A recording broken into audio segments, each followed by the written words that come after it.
Llegamos a la pregunta más incómoda de todas. ¿Cómo pudo Roma fabricar un vidrio que se comporta como una nanotecnología? La respuesta honesta es que no lo sabemos con certeza. Y precisamente por eso la copa de Licurgo es tan inquietante. Para que el efecto exista, no basta con echar oro y plata. Hay que controlar proporciones, temperatura, enfriamiento y pureza del vidrio. Son demasiadas variables para que salga bien por casualidad.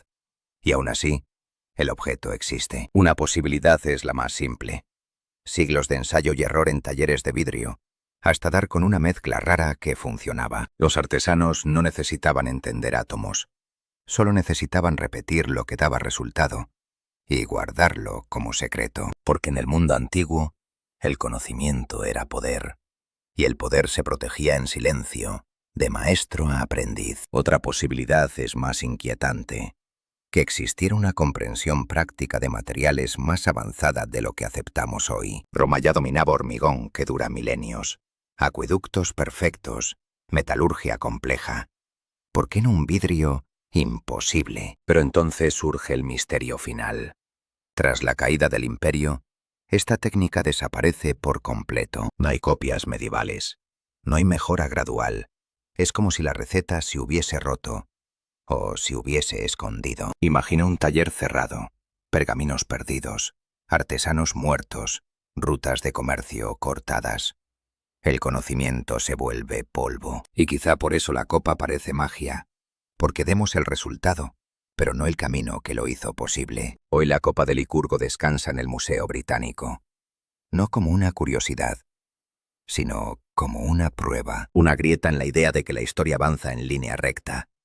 A veces no avanzamos, olvidamos, y si alguien pudo manipular la materia sin conocer la teoría, ¿cuántos otros saberes antiguos descartamos demasiado rápido? Quizá la verdadera pregunta no es qué sabían, es ¿qué decidimos no recordar? Si este misterio real te fascina, suscríbete. Aquí seguimos las huellas de lo que la historia quiso dejar atrás. Lo más probable es una mezcla de ambas cosas. Accidente inicial y luego una tradición protegida con disciplina. Cuando un taller encontraba una fórmula que impresionaba a la élite, no la publicaba, la vendía y la guardaba. Eso explicaría por qué la copa no se repitió en masa. Tal vez nunca fue tecnología pública, sino lujo privado. Y si ese lujo dependía de unos pocos artesanos, bastaba una guerra, una peste o un incendio para borrar el método. La historia está llena de esos vacíos. Técnicas que existieron, funcionaron y luego se apagaron.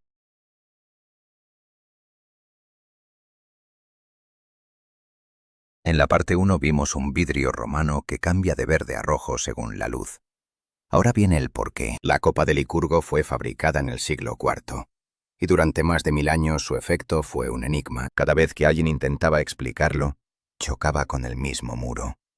El vidrio no estaba teñido ni pintado, así que los científicos hicieron lo único posible: analizar el material, no la superficie. Cuando la copa fue estudiada con instrumentación moderna, apareció algo que no se esperaba en un objeto antiguo. Dentro del vidrio, dispersas de forma uniforme, había trazas de oro y plata.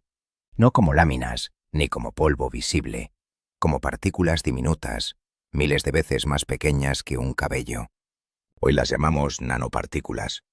Y en ese tamaño, los metales se comportan de manera extraña. En microscopía se estimó que muchas de esas partículas miden apenas unas decenas de nanómetros, y no están agrupadas en un punto. Están repartidas por todo el vidrio, como si alguien las hubiera sembrado. La proporción es mínima, una pizca de oro y plata, pero suficiente para cambiar el comportamiento de la luz. La luz que llega al vidrio hace vibrar los electrones de esas partículas, como si fueran campanas invisibles. Esa vibración selecciona ciertas longitudes de onda y bloquea otras. El color que ves depende del camino de la luz. Si la iluminación rebota desde afuera, domina el verde. Si atraviesa el interior, emerge el rojo profundo. El nombre técnico es vidrio dicroico, un material que cambia según la geometría de la iluminación. Este fenómeno se llama resonancia plasmónica, cuando el metal, en nanoescala, responde como un filtro vivo. Lo sorprendente es que este mismo principio se usa hoy en sensores ópticos y tecnologías de detección. La copa, en otras palabras, es un dispositivo, Convierte luz en información. Pero para lograrlo no basta mezclar metales al azar. Importa la proporción, el tamaño y cómo se enfría el vidrio. Demasiado grande y el efecto desaparece. Demasiado poco metal y no hay cambio. Demasiado y el vidrio se oscurece. Esa ventana de precisión sugiere algo inquietante. Control artesanal extremo o un golpe de suerte extraordinario. No tenemos manuales romanos que lo expliquen. Solo la pieza terminada, perfecta y funcional. En la antigüedad, un efecto así habría parecido un hechizo. Pero aquí el hechizo está hecho de átomos, y eso nos obliga a mirar a Roma con otros ojos. No solo monumentos, también secretos microscópicos. Y ahí nace la pregunta que queda abierta. ¿Fue un accidente repetido por ensayo y error o un secreto guardado por talleres? En la parte 3 entraremos en esa duda y en por qué esta tecnología desapareció como si alguien lo hubiera borrado. Nos vemos en la parte 3. Durante siglos creímos que la nanotecnología era un invento moderno, nacido en laboratorios estériles y microscopios imposibles. Pero existe un objeto real, histórico y documentado que rompe esa idea, y lo hace en silencio. Fue creado hace más de 1600 años, en el corazón del Imperio Romano. No es una teoría, no es una leyenda, es una copa de vidrio tallado, la copa de Licurgo. En una vitrina aparece una pieza más, decoración fina, escenas mitológicas, un trabajo artesanal impecable, hasta que la luz la toca, y sucede algo que no debería existir en la antigüedad.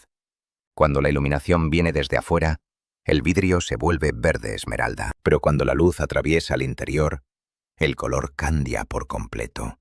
Rojo profundo, casi sangre. No es pintura, no es desgaste, no es un truco óptico de feria. Es física, y con palabras modernas, es nanotecnología aplicada al vidrio. La copa data del siglo IV después de Cristo, cuando Roma aún dominaba el mundo conocido. Su relieve muestra al rey Tracio Licurgo, atrapado por las vides de Dionisio, castigado por desafiar a los dioses. Una escena de locura y transformación, extrañamente adecuada para un objeto que también se transforma con la luz. Imagine un salón romano a la luz de antorchas, vino, sombras, y la copa cambiando de verde a rojo frente a todos. En ese instante la ciencia se disfraza de magia, y el poder se mide por lo inexplicable. Por eso tal vez no fue un objeto común. Pudo ser una reliquia para rituales, banquetes imperiales o ceremonias privadas. Lo inquietante es que nadie, durante siglos, pudo explicar por qué cambiaba así ante los ojos. Historiadores y restauradores lo miraron una y otra vez, sin encontrar una causa aceptable para su época. Solo con análisis modernos llegó la pista. El secreto no está en la superficie, sino dentro del material. En el vidrio hay metales nobles mezclados de forma invisible. Oro y plata, dispersos con precisión, tan pequeños que no se ven como fragmentos. Partículas diminutas, a escala nanométrica. Esa escala controla cómo la luz se filtra, se absorbe y se transforma, como un sensor óptico. Y entonces aparece la pregunta que incomoda la historia oficial. ¿Cómo lograron esto sin teoría atómica? Y sin embargo lo más inquietante es lo que vino después. Tras la caída de Roma, el efecto desaparece. Hoy inmóvil en el Museo Británico, la copa de Licurgo sigue haciendo la misma pregunta. Y nosotros apenas empezamos a escucharla. En la parte 2 veremos qué descubrieron exactamente y por qué esta copa parece un secreto perdido. Suscríbete. Continuamos en la parte 2.